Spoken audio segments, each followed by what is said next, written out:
Why do we call blue blue when in other languages their word is more like azure, azul, azzurro? Well, it's all because of this.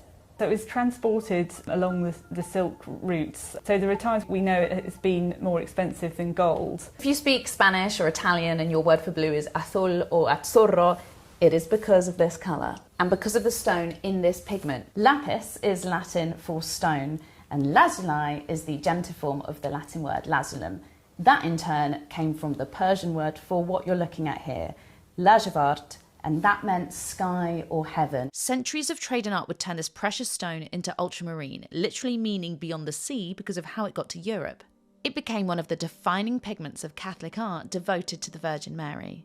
Blue feels omnipresent in our lives and the world around us, but actually, it's believed to be one of the last colours that a language names. A study of colour terms across different languages and cultures found that blue is essentially a shade of green until a culture has discerned light from dark, red, green and yellow, and then they eventually come to identify the colour blue. So it's not surprising then that the English word for blue actually has its roots in a word that once meant bright. In Old High German there was a word called blau, and they gave the French bleu. So what I think is really cool about English is that our word for blue preserves this linguistic cultural process in which we once saw a colour, we just thought it was bright, and eventually it all becomes blue.